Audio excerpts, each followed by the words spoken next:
Hello, everybody.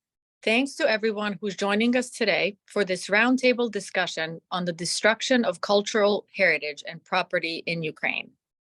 My name is Milena Sterio, and I'm the Managing Director at the Public International Law and Policy Group, and also the Charles R. Emmerich Jr., Calfee, Halter, and Griswold Professor of Law at Cleveland State University's College of Law. I will be moderating today's roundtable, and I'm honored to be guiding the conversation with these experts. The Public International Law and Policy Group is a global pro bono law firm providing free legal assistance to parties involved in peace negotiations, drafting post-conflict constitutions, war crime prosecutions, transitional justice, and human rights documentation. In the past months, our team has been fostering the development of a thought leadership initiative. This initiative focuses on a range of topics, from prominent international law issues to pressing global conflicts. Through organizing periodic roundtables, our aim is to share expertise and reflections from our work on peace negotiations, post-conflict constitution drafting, and war crimes prosecution. As of mid-January 2023, UNESCO had verified damage to 236 cultural sites in Ukraine since February 24th, 2022, including religious sites, museums, and monuments. Ukrainian cultural heritage and property in regions occupied by Russia have suffered immensely, with statistics finding up to 90% of historical buildings and cultural infrastructure in some areas destroyed. The theft and destruction of a nation's cultural heritage and property may be considered a serious violation of international humanitarian law and a war crime falling under Article 8.2a.4 of the Rome Statute of the International Criminal Court. In today's roundtable, we will be discussing the destruction of cultural heritage and property, both within international law more widely and in the Ukraine context specifically, the ongoing efforts to catalog this destruction, as well as the possibilities for prosecution and possible mechanisms for the return of stolen property. The roundtable will be 60 minutes long. Our esteemed panelists today are Biza Repko, Dmytro Koval, Stacy Jessamine, and Kristen Hausler. Today's event will be recorded and subsequently posted on our website. We ask that you please submit any questions you have for our speakers using the Q&A function, and we will do our best to answer your question either during the program or towards the end of the program. Now, let me introduce our panelists. Today, we're honored to welcome Biza Repko. Biza Repko is a director at the U.S. Government Accountability Office and its physical infrastructure team. She oversees GAO's work examining surface transportation issues, such as the management of the Federal Aid Highway Program and Department of Transportation highway safety activities. She joined GAO in February of 2005. She has led reviews on a wide variety of topics, including those involving international organizations and counterterrorism. Biza Repko received a bachelor's degree from Michigan State University in International Relations and holds dual master's degrees in public policy and science from the University of Michigan. We're also excited to welcome Dmytro Koval. Dmytro is an associate professor at the National University of Kyiv Mohyla Academy, legal director at Truth Hounds, UNESCO consultant, and the representative of Ukraine in the Protocol 1999 Committee, member of the International Advisory Council of the Prosecutor General's Office of Ukraine. Dmytro graduated from Odessa Law Academy. He holds a PhD in international law with a thesis entitled International Law Protection of Cultural Property in the Event of Armed Conflict. Dmytro served as a member of the Ministry of Justice Expert Committee on International Humanitarian Law Implementation. He has consulted numerous NGOs on international humanitarian law and international human rights law implementation in places such as Armenia, Azerbaijan, Belarus, China, Georgia, Kazakhstan, Tajikistan, and Ukraine. He also advised the Council of Europe, the European Parliament, the Ukrainian Ministry of Foreign Affairs, the Ministry of Culture, the Prosecutor General's Office, and Ukrainian members of parliament on different aspects of foreign policy and international law. Since 2021, Dmytro has represented Ukraine in the UNESCO Protocol 1999 Committee. He's a member of the board of the 2022 Nobel Peace Prize winner Center for Civil Liberties. We're also delighted to have Kristen Hausler joining us. She's the Dorset Senior Fellow and Director of the Center for International Law at the British Institute for International and Criminal and Comparative Law. Since joining the Institute in 2007, she has developed and led several research projects on human rights, international humanitarian law, and international criminal law. Her own work focuses on cultural heritage protection, in particular in situations of conflict. She has provided training about antiquities trafficking to police officers, as well as on heritage protection to armed groups. Previously, she worked in Canada on a project which sought the repatriation of ancestral remains to Indigenous communities. We're also happy to welcome Stacy Jessamine. She's an international business, dispute resolution, and art and cultural heritage lawyer with over 25 years of experience working at law firms in the United States, Canada, and France, and also as an academic at Stanford University. Stacy has helped clients, including governments, museums, universities, and Indigenous communities, with restitution of Nazi-looted art, repatriation of Indigenous cultural material, provenance research, law and policy development, and with innovative business agreements that support Indigenous communities in recovering from cultural genocide. Stacy holds BA degrees in art history and international relations from Stanford University, a JD from the University of Toronto, and a Master of Laws from the University of British Columbia.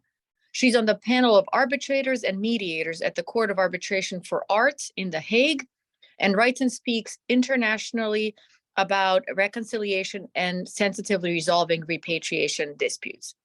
For full speaker biographies, please visit the Public International Law and Policy Group website. Welcome, everyone, and thank you for agreeing to participate in today's panel. To give a little bit more background on this topic, let me turn to you, Kristen, first. What is cultural heritage and cultural property, and how does international law protect cultural heritage during wartime? Thank you very much for this important question at the beginning, and thank you also for having me and for hosting this really important event today. So I believe in the title of this event, you use both cultural heritage and cultural property. And I think that's really important in the context of this war and in armed conflict in general, and I'll explain why. The term cultural heritage is wide encompassing.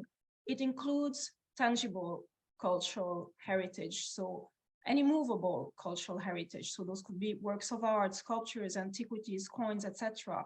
It includes also immovable cultural heritage, that is tangibles, such as historic buildings, but also possibly buildings hosting art collections, museum, archives, libraries.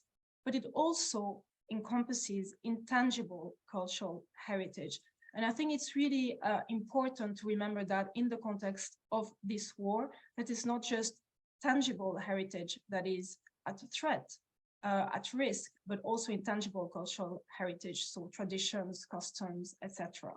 So I think this is why it's important to use this terminology. The term heritage as well refers to something that needs to be transferred to future generations. So I think it hints as to why we need to protect it. It's not just the protection of cultural property per se, because it belongs to a state, but really there is a purpose there, a purpose for the transfer of a cultural identity to future generations. So there's already a sense of why it needs protection. Now, the term cultural property, of course, was coined with the adoption of the 1954 Hague Convention for the Protection of Cultural Property in Armed Conflict. And although it's a more limited term, it only focuses on tangible forms of heritage, it can nevertheless cover a very wide range of objects. And we can see that in the conflict in Ukraine. It can, of course, cover movable heritage, again, works of art, statues, etc., but also immovable historic buildings, etc.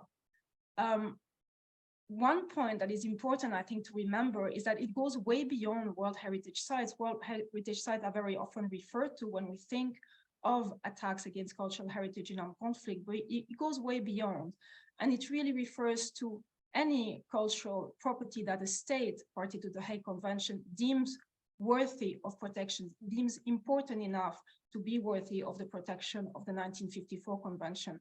Now, of course, that may lead to an issue in terms of identification on the ground, what really is cultural property, what is protected under this convention. And that's why the use of the blue shield emblem to be affixed to cultural property is also really important. Now, how is it protected under international law? Well, stemming from the 1954 Hague Convention, its first protocol, which applies in situation of occupation, but also stemming from the Geneva Convention, in particular, additional protocol 1, you have a number of prohibitions. For example, states have to prevent and prohibit theft, pillage. You have a specific prohibition in the first protocol to the Hague Convention, to which both Ukraine and Russia are party, to not export any cultural property in situation of occupation.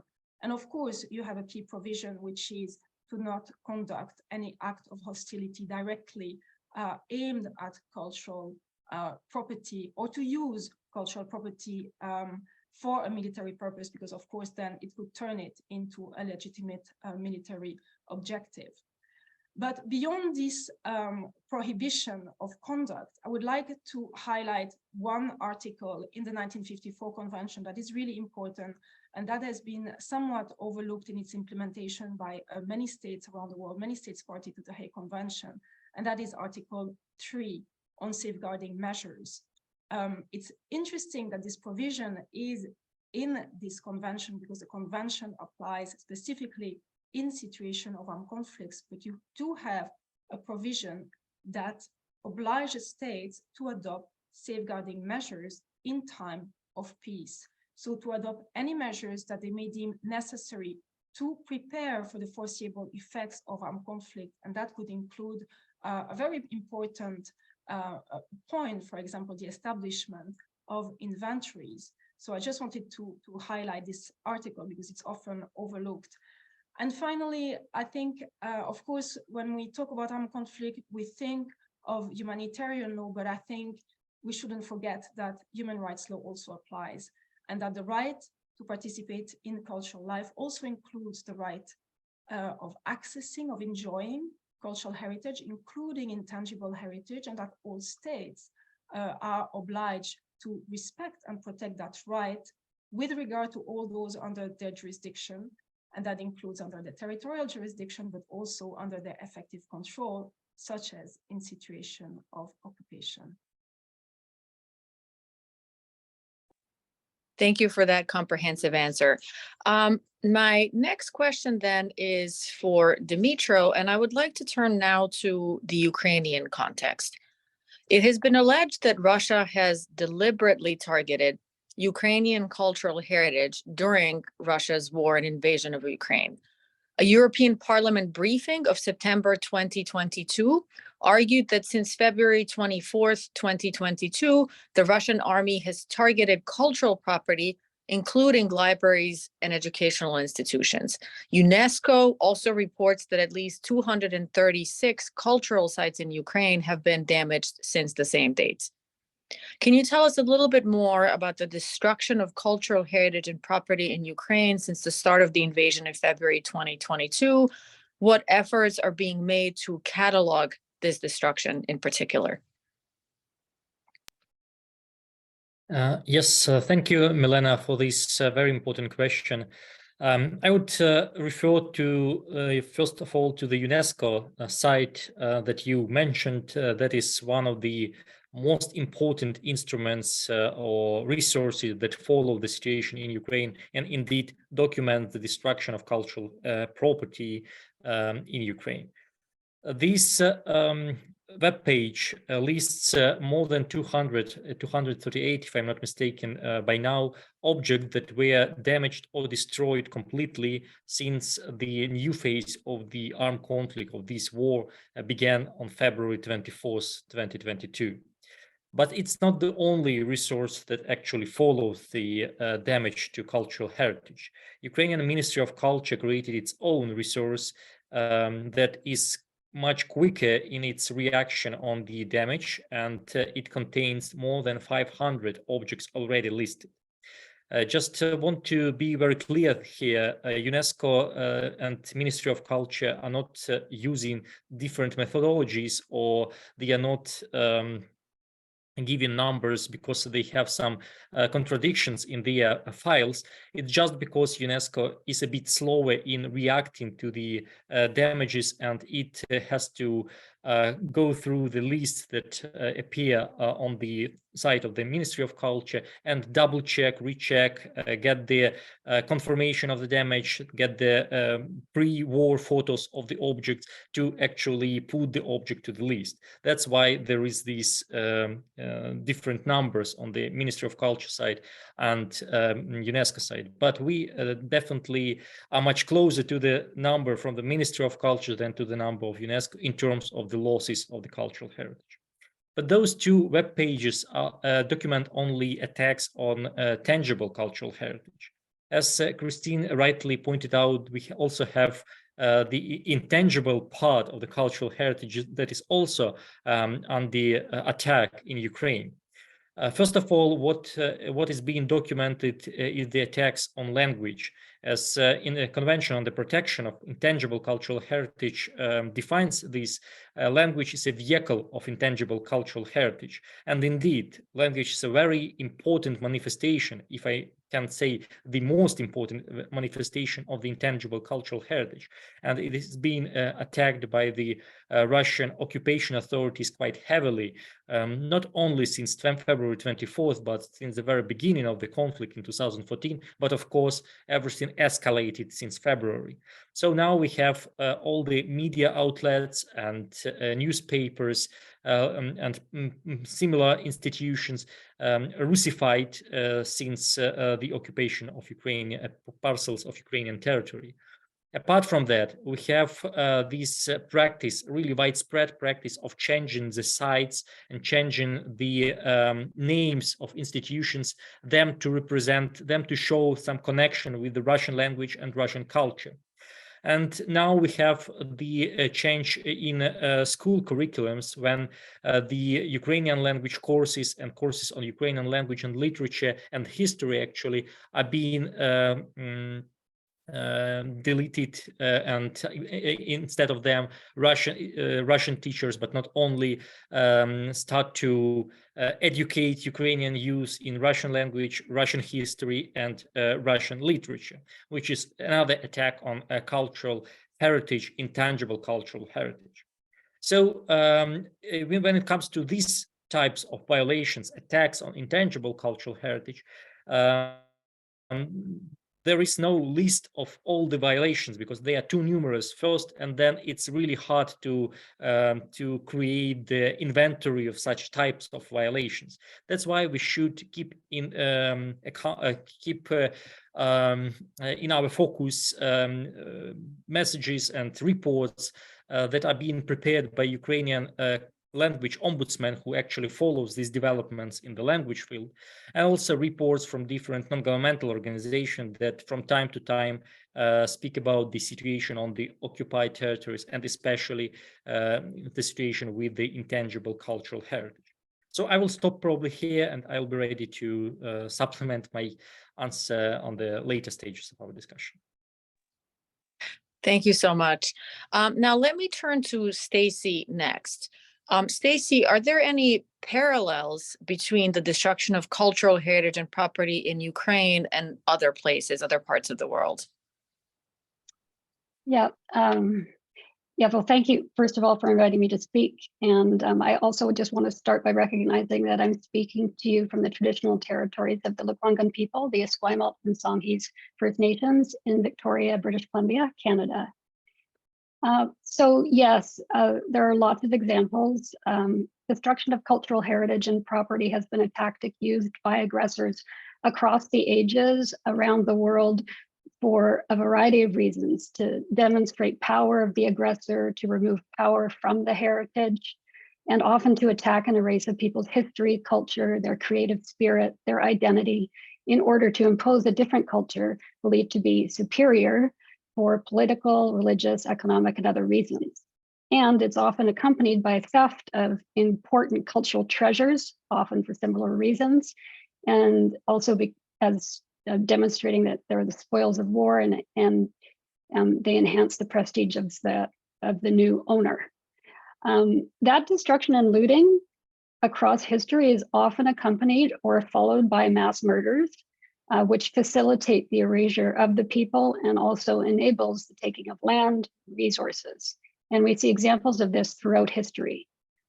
I'll start very early, but I'm doing that because I think it's really helpful to see how long this has gone on. And then I'm going to bring us right up to the present and then talk a little bit about the future.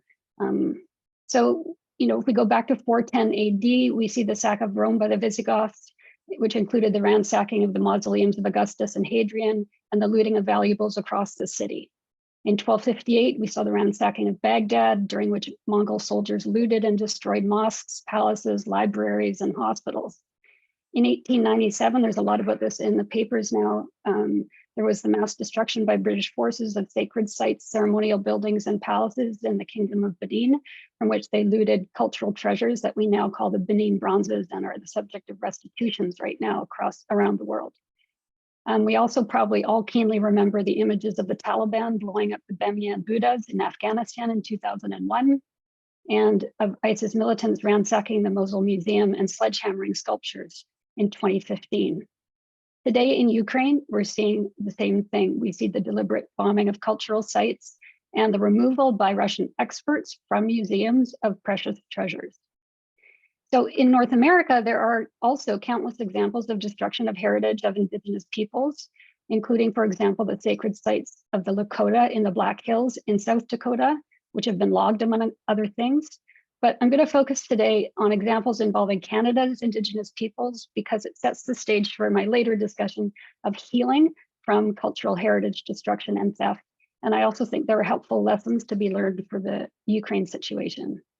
So over the past 2 decades, Canada has gone through a national truth and reconciliation process in which the government and churches acknowledge the cultural genocide is inflicted by them in the residential and day school systems on the Indigenous peoples of Canada, the First Nations, the Inuit, and the Métis peoples.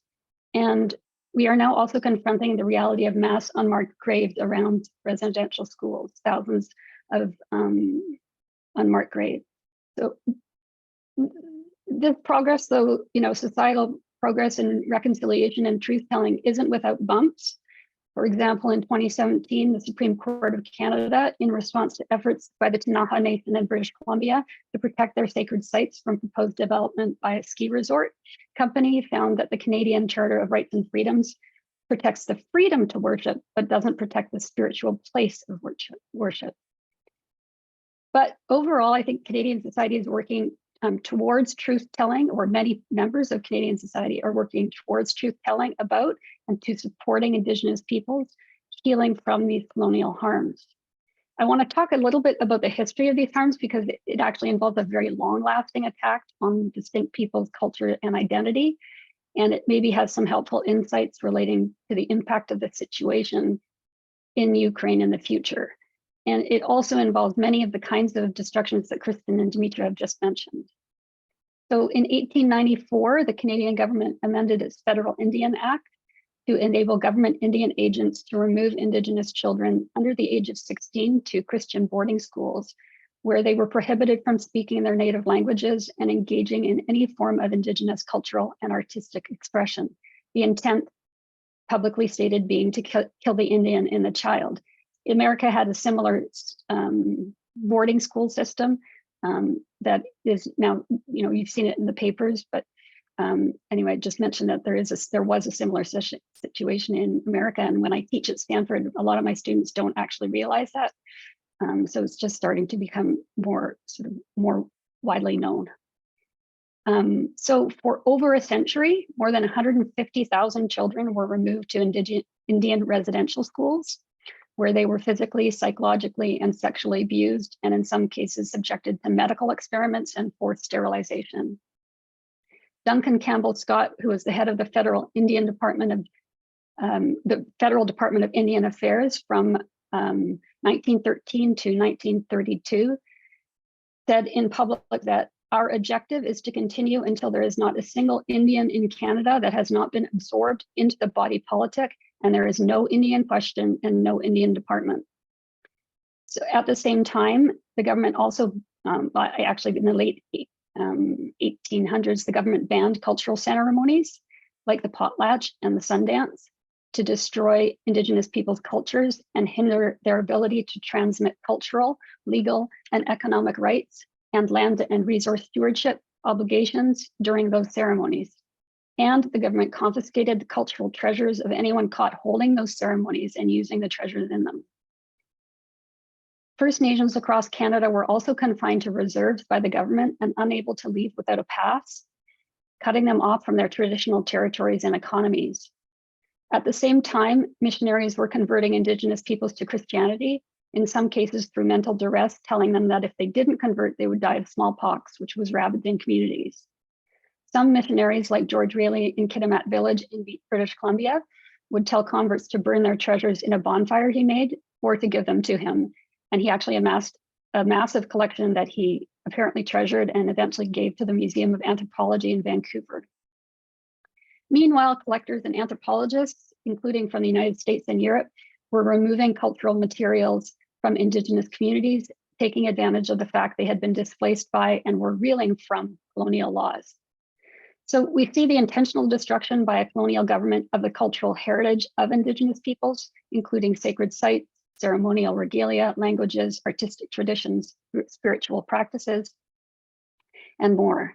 And despite genuine efforts by many government representatives and non-Indigenous peoples today to reconcile this history of harms, the harms linger and their effects linger, with Indigenous peoples experiencing intergenerational trauma, poverty, health problems, and ongoing challenges for economic prosperity due to interference in their control over and management of their lands, resources, and heritage.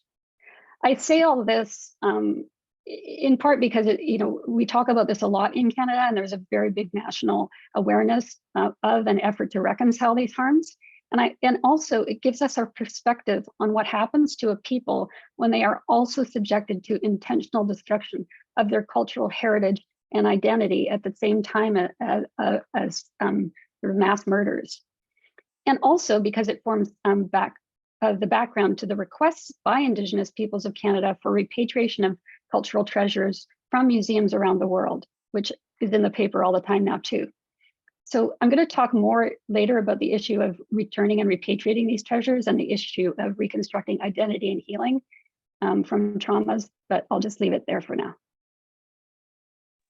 Thank you so much, Stacey. And yes, indeed, we will definitely return to this theme of repatriation in just a few minutes. I'm going to turn next to Biza. You have worked on reviews looking at cultural property protections in the regions such as Iraq and Syria. Can you talk a little bit more about the types of deliberate destruction of cultural property that unfortunately became something of a hallmark in the recent conflicts in Syria and Iraq? And in particular, why is it so important to protect cultural heritage and property? Well, thank you for the question. I think I'll take the second one first. A lot of the panelists have already talked about this, but when we were doing our reviews, and that was from 2015 to 2017, looking at cultural property protection in Iraq and Syria, a lot of the folks we talked to asked us to look at it as a humanitarian issue. It is really about shared sense of history and an attempt to erase that shared sense of history, I think, as the other folks have spoken to. There are some things are irreplaceable. If you get rid of them, they cannot be repaired and they cannot be brought back. And so I think that fragility is important, and that sense of erasure of one's culture, something that may not be able to be retrieved, is also very important. Like I said, when we did work looking at cultural property protection in Iraq and Syria from 2015 to 2017 and published 2 reports on that. And at the time, y'all may remember that the UN was referring to this as the greatest cultural heritage crisis since World War II. There was also particular concern at the time, as some have already referenced, that ISIS, who had control of territory, was specifically targeting cultural property, both as a means to destroy and erase culture, and also as a means to finance additional terrorist activities. When we talked to folks, they really bucketed the types of cultural property loss into 3 areas, which I think we've talked about, but I'll kind of go through them. The first is destruction. That would be the deliberate or unintentional targeting during armed conflict. Looting, which would be, organized or opportunistic taking of cultural property from places like museums or known archaeological sites, or it could even be areas suspected to contain material, which is what ISIS was doing, looting in new areas that had not been, that were not archaeological sites, but they had an idea that there might be property there. And then trafficking, the illegal movement and sale of those items. Again, in particular, concerns with ISIS that they were embarking on an organized structure in order to loot and sell antiquities to make money. And there was materials found when there were raids of ISIS safe houses, materials where they were documenting sales, they were documenting where they should loot for property, and documenting finances that they were putting back into their coffers. So that was really the situation happening in Iraq and Syria when we were looking at it at the time. Thank you, Biza. Now I'm going to turn to Dimitro. Dimitro, I believe you have some additional remarks at this point. I just wanted to react also on the question regarding the importance of the protection of cultural property and the idea that IHL mainly protects the life of people. I would say that both the protection IHL part on the protection of life and IHL part on the protection of cultural buildings and religious building, they kind of coexisted throughout the history. I would say that we can find very early signs of IHL regulation on the protection of religious sites. In the Manu laws, so-called, from India, we see these types of regulation. In the Roman law, there were also certain regulations prohibiting regular soldiers to pillage and loot what looked like cultural site. That was done mainly for the discipline reasons, but still that the regulation existed. During the medieval time, there was prohibition to loot religious sites, Christian religious site. So those types of regulations were almost always there, and I can say that IHL, by its nature, is focusing only on human life. But I'm in any way comparing those two. And just as a conclusion or concluding remark here, I would suggest rewatching or watching the movie called The Train. The movie about the looting, kind of train with a looted French art, not only French, but art that was kept in the French collections. And basically, this movie asked the very same question: that the art and protection of art worth dying for it? And the main character's response is sometimes yes, because this art represents the identity of people, and it's very important for actually continuation of the nations. That's why, I just want to flag that cultural property was always seen as a very important and integral part of the IHL, the protection of cultural property. Thank you. Thank you. And let me actually continue on that theme, because one of the questions that came to us through the Q&A talks about basically this, the importance of protecting cultural property. And, there are some who would argue that the main goals of international humanitarian law are to protect the loss of life, that it's less important to focus on property. Dimitri, you just explained to us very well why it is important to focus on the protection of cultural property as well. But let me turn to Kristen now for some perhaps additional thoughts on this, and also on why is it important to impose accountability on those who commit the crime of the destruction of cultural heritage and cultural property? Yeah, thank you for the question. So that question on why we should talk about heritage, I think it's definitely too important not to spend a bit more time on. And I wanted perhaps to add on what has been said with an anecdote. I did conduct some training, as you mentioned earlier, with armed groups from Syria. And that was part of a much larger training on IHL. And that was mainly focused on the protection of civilians, of course, and also on the rules of armed conflict, but focus on the protection, of course, of civilians rather than civilian objects. So I had some concern adding a session on cultural property protection, cultural heritage.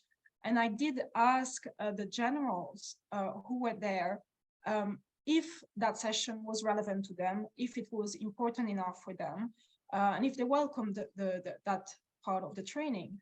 And what they told me is that although they were in the middle of, the conduct of hostilities, they were thinking about the future, and they wanted to have something to transfer to their children. So basically, it's about having something worth fighting for, as I guess was already mentioned. But I think it was really interesting to see that was very much on their mind in the middle of hostilities already. And the provision of accountability, I guess, plays also the same role. It can play a role, of course, in reconciliation. You now also have, with regard, for example, with the ICC, you have the example of the Al-Mahdi case, where you had reparations order attached to it. So it can also lead to some reconciliation efforts and longer term efforts to rebuild contexts that have been very much affected by war. Thank you so much. One of the questions in the chat also asks basically about, in some ways it's linked to this issue of how do you recover stolen or destroyed or looted art and other cultural property. So Dimitro, is there some kind of a register or record keeping in Ukraine of what has been damaged or destroyed? When it comes to a register of damaged and destroyed sites, yes, I referred to Ministry of Culture webpage that documents exactly this. But if it comes to looted art, it's a completely different story. Because Ukraine started the work on the inventory of cultural property, movable cultural property, some time ago, like 9 years ago. But the project hasn't been finished in terms of neither building the database properly nor adding objects to that database. So we know about some of the collections and some of the items that were looted, but probably we do not have the exact record of all the objects that were looted. But again, I just also want to make this quite clear that in Ukraine, the situation with looting is quite different from the one that was in Iraq, Syria, or Libya. Since in those contexts, we indeed faced the looting, so the stealing of cultural objects for the sale, for the personal use, for the personal enrichment, and for sponsoring the activities of non-governmental organizations. But in Ukraine, we mostly deal with appropriation of cultural property, which means that Russian Federation as a state organizes the taking of the cultural property of movable cultural heritage and relocating it to its own museums in mainland Russia or in Crimea that is now under the Russian control. So the situation, because of these differences, we can't respond with a similar means as we respond to other crises. We can't really expect that those cultural items will travel through the border, across the border of the Russian Federation. we can only expect that at a certain point of the history, the regime in the Russian Federation will change. They will recognize the misdeeds that they caused and that they took part in, and after that they will return cultural property. So indeed, the repatriation and restitution of cultural objects will begin. But before this regime change, I just can't see how we can effectively return most of the collections from the Russian Federation. Thank you. And just to emphasize, I know that Ukrainian law enforcement agencies have opened criminal investigations into the looting of the Kherson Art Museum, from which valuable 18th and 20th century art was stolen by Russian soldiers and then transferred to the occupied Crimean region. I also know that thousands of pieces from Kherson's folklore museum and also many valuable books from the city's science library have disappeared without a trace. And these are just some examples of the removal of Ukraine, stealing, theft of Ukrainian cultural property since the start of the invasion. Stacy, let me turn to you next. Can you tell us a little bit more about issues of repatriation of cultural heritage more widely? And then also, are there any processes that might help survivors heal, any processes that might help victims deal with these issues? So definitely I can address both of those. I thought I'd just mention quickly that I read recently in a New York Times article that the Art Loss Register, I think, has documented about 2,000 objects that are potentially looted from Ukraine. So that I know they are keeping a record also. And just a comment on Russia. I mean, I get the situation after World War II, where Russia took paintings and moved them back to Russia. We see them refusing to restitute them.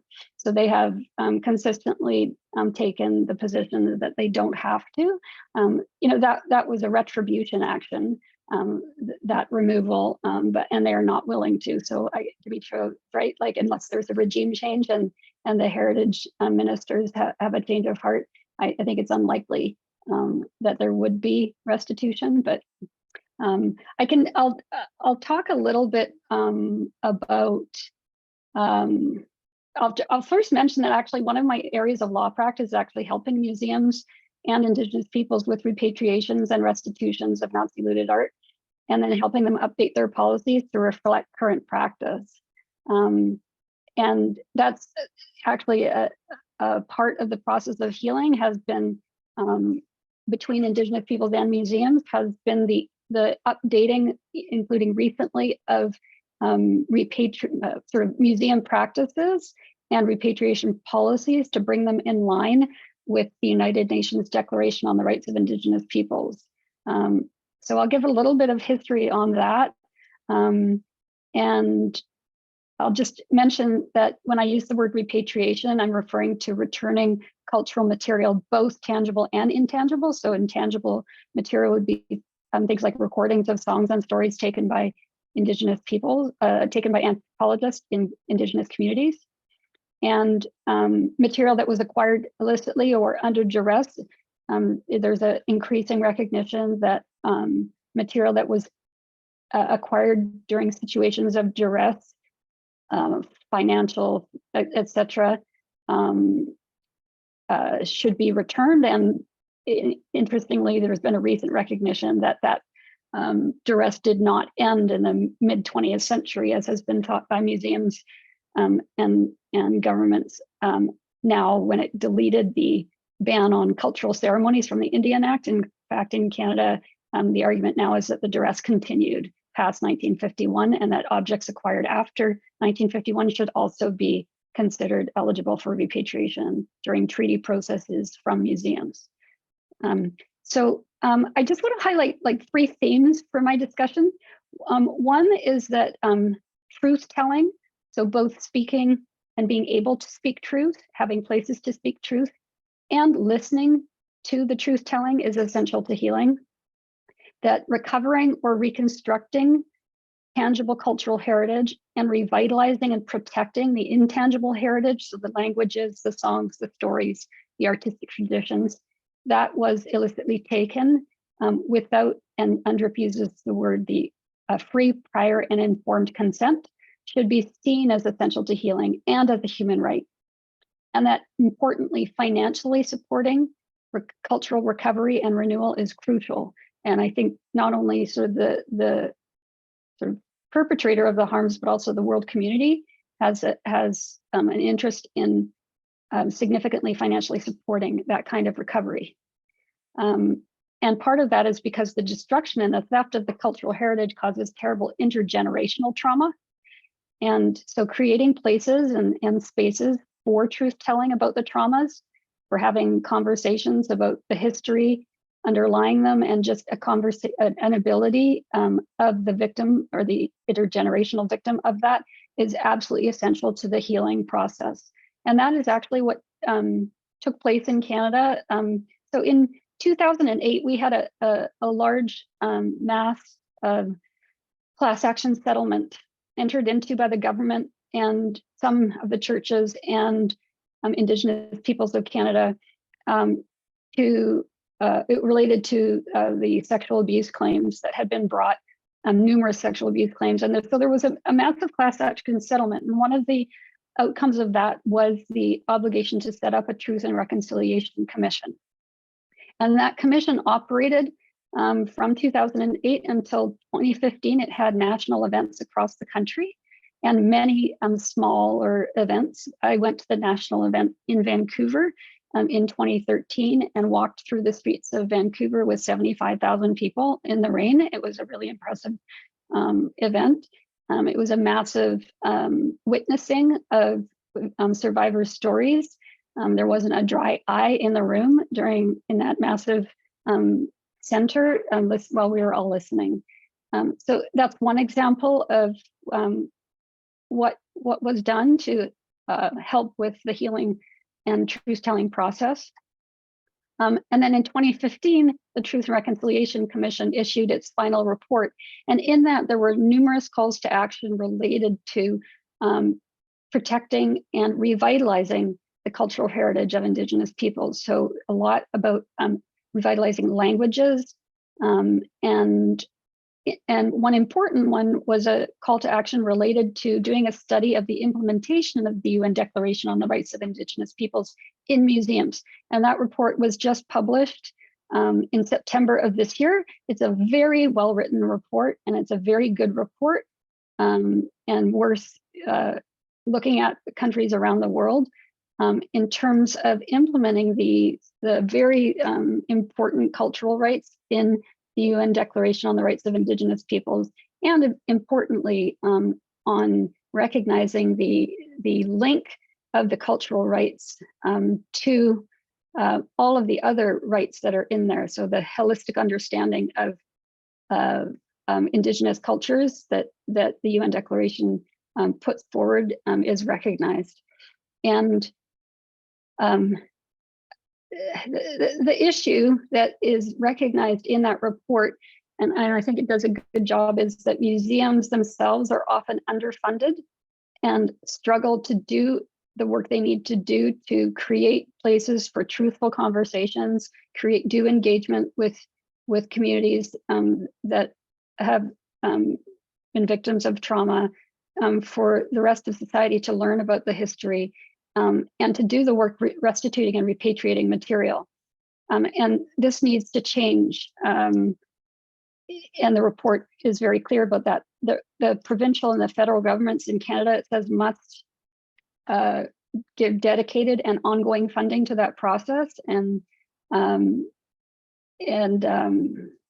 know I just did a seminar last week with a museum here in British Columbia where that was a very big issue, explaining that there are massive collections of Indigenous material in the storage rooms of museums across North America and around the world that is largely unprovenanced. And so there's a lot of funding needed for the provenance work. So, and that's going to be, a similar situation. How do you identify where it's from and then bring it back?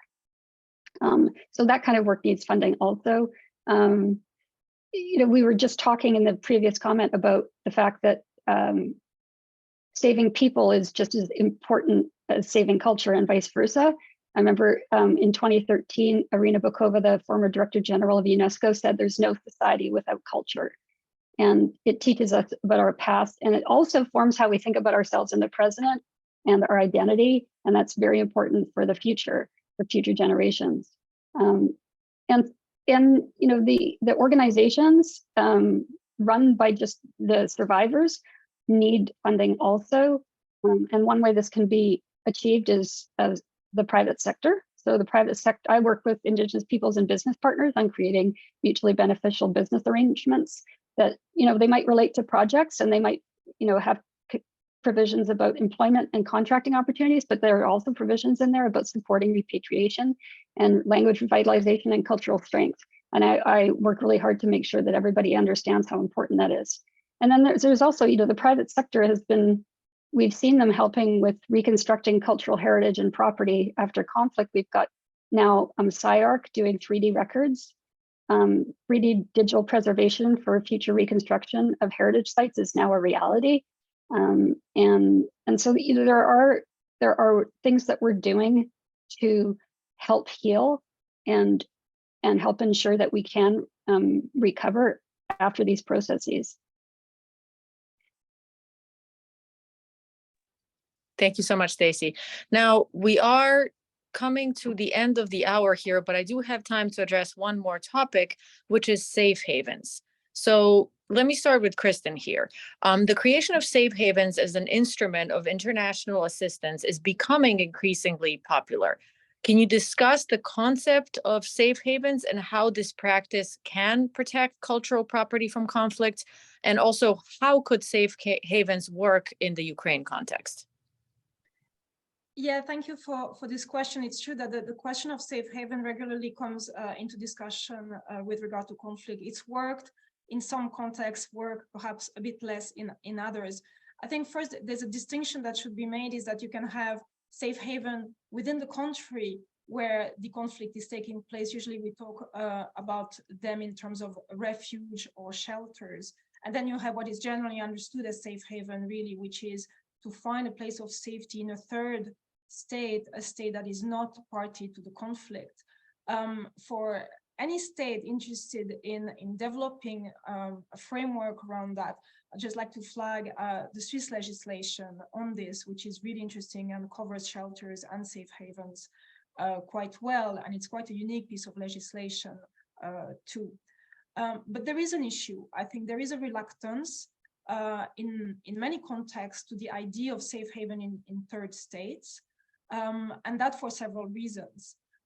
We had, for example, at the time when the Security Council Resolution 2347, so that was the first Security Council resolution that was solely dedicated to the protection of heritage and linking it with peace and security. There was a discussion around the question of safe haven.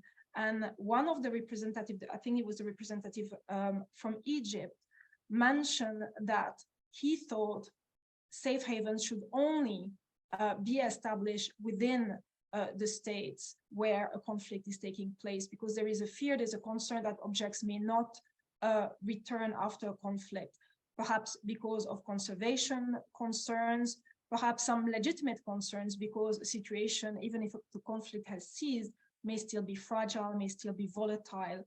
Another concern, of course, in having objects transported abroad is that it may perhaps show weakness, it may discourage a civilian population further, etc. So there are a number of concerns, I think, to take into account.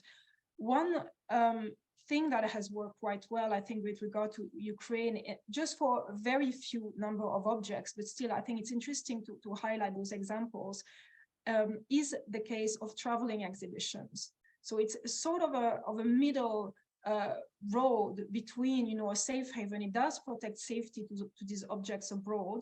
You have, for example, at the moment, an exhibition in Spain. You have 2 exhibitions in Switzerland of objects that were transported out of Ukraine after the conflict had already started. But those are really meant to be just temporary exhibition. The other advantage, of course, of having an exhibition of Ukrainian art abroad is that it can also provide access and enjoyment of heritage to all those who have been displaced and maybe now located in those jurisdictions. And I think there is less of a sense that this may become a permanent solution as well. So I think just perhaps another way of considering a safe haven in the future. Thank you. And as a follow-up to that, I have a question for Biza. You have expertise in the protection of Iraqi and Syrian antiquities, and you contributed to a review that discussed efforts from the Smithsonian and others in training Syrian antiquities professionals to protect cultural property. Thinking about this concept of safe havens, and based on your experience in Syria and Iraq, what other methods of protecting cultural heritage and property could Ukraine consider? Thank you for the question. I think it's really interesting. You know, we were looking at an Iraq and Syrian context, and so I will bracket a little bit my answer by saying that that was a situation of looting and trafficking was the major concern. I think Dimitro made an excellent point, which is the situations might be somewhat different. And so where you intervene might be somewhat different. One of the things we did in our work was to talk to art market experts and ask them what we could do better to protect Iraqi and Syrian cultural property. They had a lot of suggestions, but one that seemed to have support with experts and US agencies was this idea of assisting foreign governments, assisting them to do cultural property destruction protection. So you might be protecting sites that you think could be vulnerable, assisting them in getting together their inventories and their records, which might be, you know, something that could help them tell if looting occurred, and assisting them in record keeping to know about trafficked items. Another thing that was helpful in the Iraq and Syrian context was the development of red lists, and I know that there has been a red list developed for the Ukraine. Important because in the context of trafficking, you know, trafficking takes a long time to occur. It can take, people hold on to the items for a very long time, and you need to keep awareness high so that law enforcement understands the items that they're looking for. So those may all be some of the things that I think cross over, although understanding the contexts are somewhat different related to the actors that may be conducting the looting. Thank you. And then my last question for today is for Dimitro, and this is one of the questions that actually came through the Q&A from one of our audience members. And the question asks whether the targeted intentional destruction of cultural property and heritage can constitute one of the elements of genocide. Thank you both for the question, for giving me the floor. Indeed, the very idea of the creator of the term genocide, Raphael Lemkin, was to include cultural genocide into the broader definition of genocide. Actually, Lemkin even had a special name for those types of crimes. He called them vandalism.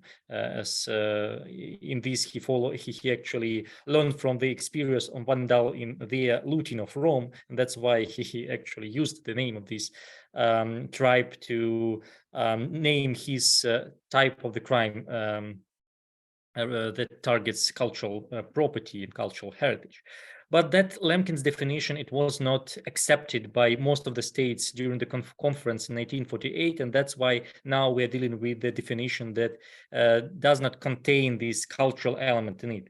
But still, according to, as we see from the practice of international criminal tribunals, the destruction of cultural heritage may be seen as a proof of genocidal intent, of the special intent to destroy the protected group. For instance, the policy paper on the cultural heritage crimes produced by the OTP of the ICC also recognizes this fact and actually says that attacks on protected groups very often goes in parallel with the attacks on cultural heritage.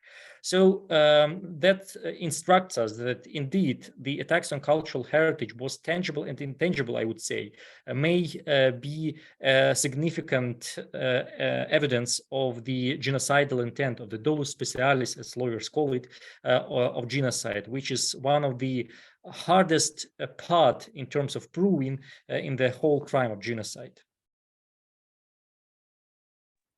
Thank you so much, Dimitro.